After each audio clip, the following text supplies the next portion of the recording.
une camarade de classe a été mutilée par des bruits. Elle a été torturée jour après jour de la manière la plus brutale jusqu'au jour où elle a engagé un voyou pour une vengeance terrible. Et il a montré à ces brutes ce qu'est la vraie brutalité. La vie dans un lycée chinois bat son plein alors que les élèves se préparent pour leurs examens d'entrée à l'université, qui ont lieu dans seulement 2 mois. Shen remarque que l'une de ses camarades semble tendue et perdue dans ses pensées. Pendant le cours, elle n'entend pas immédiatement les cris provenant de la cour de l'école car elle porte des écouteurs. Quand elle finit par regarder, elle voit le corps de cette jeune fille gisant sur le trottoir. Des élèves enregistrent la scène avec leur téléphone. Shen s'approche tranquillement et couvre le corps de la jeune fille avec sa veste. Plus tard, tout le monde commence à spéculer sur les raisons pour lesquelles elle a décidé de sauter et sur qui aurait pu l'y pousser. Un détective interroge Shen, lui demandant si elle était proche de la victime ou si elle avait remarqué un comportement étrange. Quand Shen répond qu'elle n'était même pas amie, l'officier lui demande d'un ton pointu pourquoi elle a décidé de couvrir le corps avec sa veste. Quand Shen retourne en classe, elle trouve une flaque de liquide rouge sur sa chaise. C'est une farce cruelle qui reflète la façon dont Ashia, la fille qui a sauté, avait été harcelée auparavant. Shen est encore nouvelle dans l'école et n'a pas eu l'occasion de se faire des amis.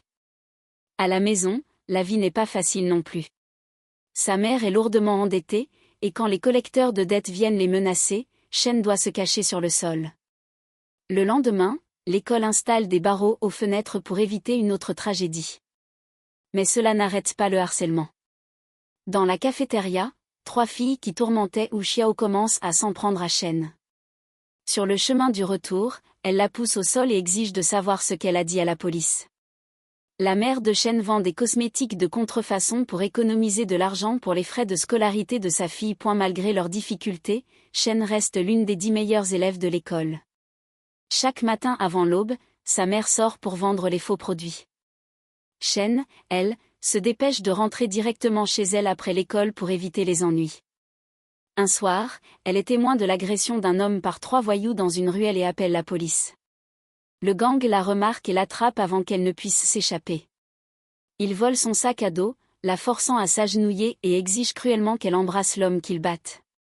Pour qu'il s'arrête, Shen le fait à contre-cœur, pressant ses lèvres contre les siennes.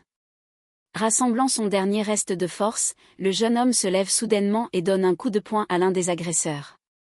Sans dire un mot à Shen, il s'éloigne en boitant. Plus tard dans la nuit, le même étranger retrouve Shen et lui rend l'argent que les brutes lui avaient volé, ainsi qu'à Johnny. Il commence même à réparer son sac à dos déchiré. Son nom est Xiaobei, et il vit dans la rue, survivant en faisant le commerce de pièces volées. Bientôt, Xiaobei propose à Shen un accord qui changera leur de vie. Shen refuse d'abord son offre. Elle prévoyait de s'inscrire dans une université prestigieuse alors qu'il n'était qu'un petit voyou des rues. Malgré son refus, Xiao insiste pour la raccompagner chez elle. Quand ils arrivent, les murs de la maison de Shen sont placardés de dizaines d'affiches avec la photo de sa mère, chacune lisant « Ne faites pas confiance à l'arnaqueuse ». Le lendemain en classe, le chaos éclate. Une photo de ces affiches a été envoyée à tous les camarades de classe de Shen. C'était très probablement l'œuvre de la brute principale, Wai. Submergée et humiliée, Shen éclate en sanglots et s'enfuit de la classe. Xiao la retrouve et la prend sur sa moto, l'emmenant dans sa petite cabane délabrée à la périphérie de la ville. Il lui cuisine un bol de nouilles pour la réconforter.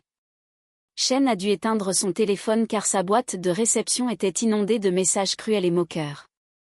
À un moment donné, Xiao lui demande carrément si elle l'aime ou si elle veut coucher avec lui. Puis il la coince contre le mur, l'avertissant qu'il n'est pas un gentil garçon. Plus tard, pendant le cours de sport, ses camarades continuent de l'ignorer.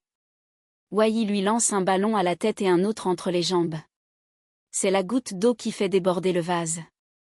Shen craque, mais peu après, la même brute la pousse dans les escaliers. Wai fait comprendre qu'elle ne va pas laisser Shen tranquille de sitôt. L'une des camarades de Shen l'exhorte à simplement endurer cela pendant encore 1 mois.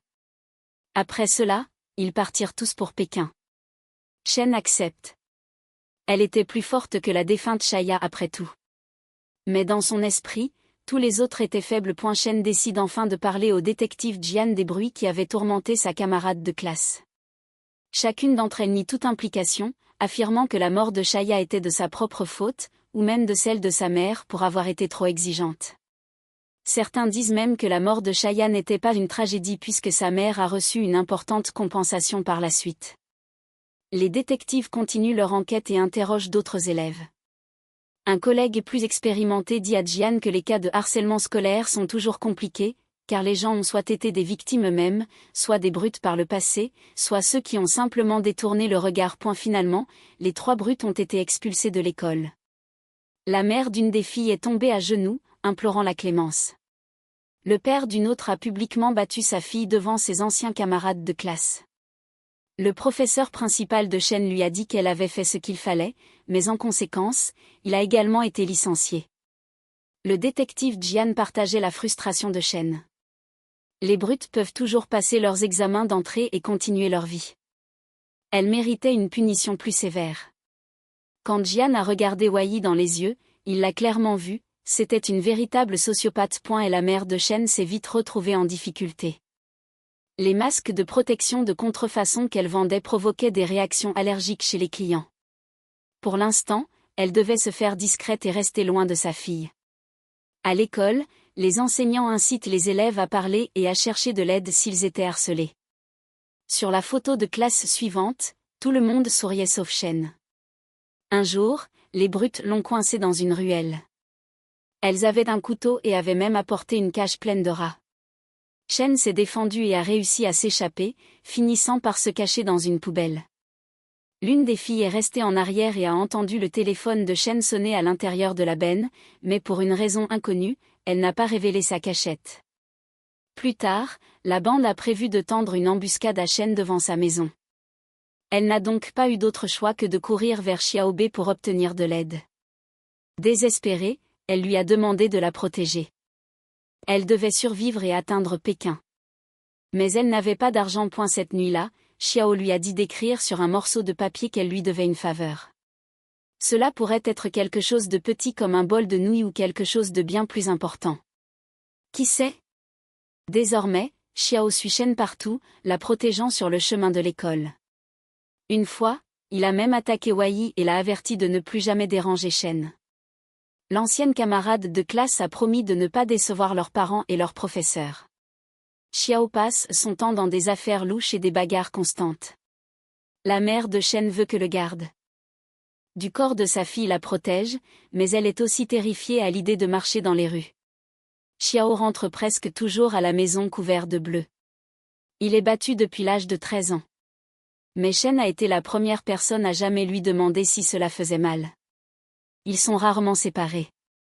À un moment donné, un camarade de classe a cru que quelqu'un harcelait Shen et a proposé de la protéger, mais elle n'en avait pas besoin. Elle et Xiao devenaient déjà plus proches. Shen commençait à rêver qu'ils pourraient quitter cette ville ensemble. Une nuit, cependant, Xiao et ses amis sont emmenés au poste de police. Les flics cherchent un violeur, et la victime doit identifier son agresseur. Shen n'a aucune idée d'où Xiao est allé ni pourquoi il ne répond pas à son téléphone. Laissée sans défense, Shen devient la prochaine cible des brutes. Elle profite de la situation, la battant tout en filmant la scène avec leur téléphone. Les voyous forcent Shen à se mettre à genoux et lui coupent les cheveux. Mais cela ne leur suffit toujours pas. En riant, ils commencent à déchirer leurs vêtements. Soudain, une bouteille vole dans la foule, et Wei réalise qu'ils sont enregistrés par des caméras de sécurité. Xiaobei se précipite chez lui et trouve son ami en morceaux. Ses vêtements sont déchirés et son visage est tuméfié. Il est prêt à poursuivre les voyous immédiatement. Mais Shen l'attrape et le retient en éclatant en sanglots. Xiao ne peut pas non plus retenir ses propres larmes. Pour cacher les zones chauves, il coupe les cheveux de Shen très courts avec une tondeuse, puis se rase sa propre tête pour faire pareil. Les deux prennent une photo ensemble, unis dans leur douleur. Les examens finaux ne sont plus qu'à quelques jours. Chaque étudiant reçoit une convocation personnalisée. Quand Shen entre en classe, tout le monde se tait en voyant son apparence. 9 millions d'étudiants à travers le pays passent leurs examens. Les parents viennent soutenir leurs enfants. Parmi eux se trouvent Shen et son ami proche Xiao. Le professeur principal donne les dernières instructions. Le ruban est coupé et les étudiants sont guidés dans l'école.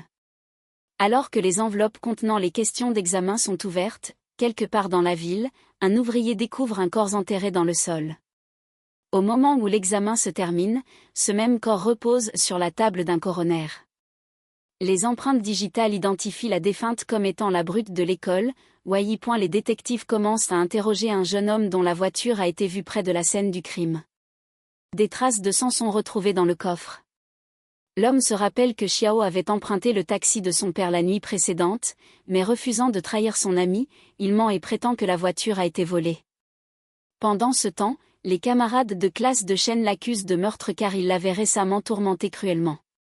Le détective Jian obtient un téléphone contenant un enregistrement vidéo, ce qui pousse la police à se rendre directement au domicile de Shen. Elle demande seulement assez de temps pour terminer ses 2 derniers examens, mais les officiers l'emmènent tout de même au poste. Shen insiste sur le fait qu'elle n'a parlé de l'agression à personne parce qu'elle ne voulait pas que quoi que ce soit la distraire de ses études. Après cette nuit-là, elle dit ne jamais avoir revu Wei. Le jour du meurtre, Shen étudiait chez elle comme d'habitude. Les détectives décident de la libérer temporairement pour qu'elle puisse finir ses examens. Mais comment pourrait-elle se concentrer maintenant ? Son esprit ne cesse de revenir vers Xiaobei et tout ce qui s'était passé. Quand les examens finaux se sont terminés, tous les étudiants ont enfin poussé un soupir de soulagement sauf Shen. Alors qu'elle rentrait chez elle, Xiaobei l'attendait dans une ruelle étroite. Il lui a saisi le bras et a refermé la porte derrière eux avant que les policiers qui escortaient ne puissent les rattraper. Elle a exigé que Shen appelle à l'aide, prétendant qu'il l'attaquait. Xiao est peut-être imprévisible, sans but et voué à l'échec, mais il aime toujours Shen et veut la protéger. Étant mineur, il sait qu'il recevra une peine plus légère. Son plan est simple, il endossera la responsabilité pour que Shen puisse être libre. Quand elle sera diplômée, peut-être se retrouveront-ils. Pour rendre cela convaincant, Xiao déchire les vêtements de Shen, l'embrasse pour lui dire adieu et lui donne plusieurs gifles devant la police. Au poste, les détectives interrogent durement Xiaobei. Les preuves commencent à s'accumuler. Des traces de sa peau sont trouvées sous les ongles de la victime et des griffures profondes marquent sa main.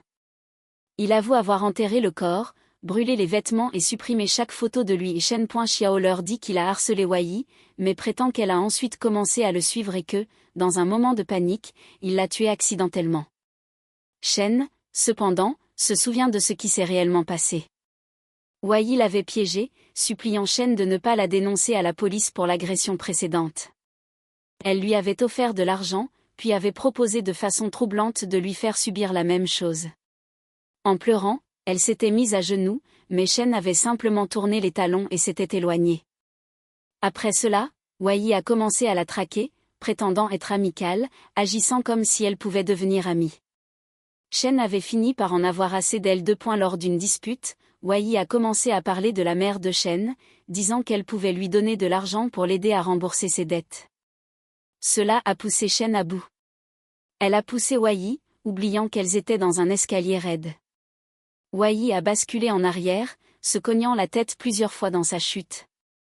Le détective Jian a plus tard réalisé que Shen avait menti en prétendant ne pas connaître Xiao. Les images de surveillance montraient clairement que le garçon était toujours à ses côtés.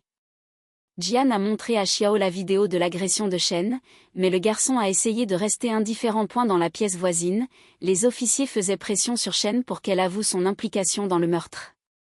Pour eux, c'était évident, une vengeance pour tout ce que Wei avait fait. Le détective Jian a supplié Xiao de ne pas les prendre pour des imbéciles. Même après ses aveux, Shen restait la suspecte principale. Pendant ce temps, les autres filles disaient à la police exactement ce qu'elles pensaient qu'il arriverait à Xiao, le prétendu violeur qu'il affirmait être. Elles ont averti Shen qu'elle ferait mieux d'avouer. Elles croyaient que les deux avaient tout planifié ensemble. No mate aumush pressure they were under, the lovers never broke up. Je ne le connais pas. Peut-être devrions-nous nous rencontrer maintenant. Jian pensait que la jeune fille ne pourrait pas supporter de voir Xiao jeté derrière les barreaux pour des décennies. Après tout, personne n'endosserait la responsabilité d'un meurtre et d'un viol juste pour protéger quelqu'un d'autre. La mère de Shen l'a récupérée au poste de police et la jeune fille est retournée à l'école. Les amis de Xiao ont été battus à nouveau et lui-même a été envoyé en prison. Shen et Xiao se souviennent tous deux des bons moments passés ensemble.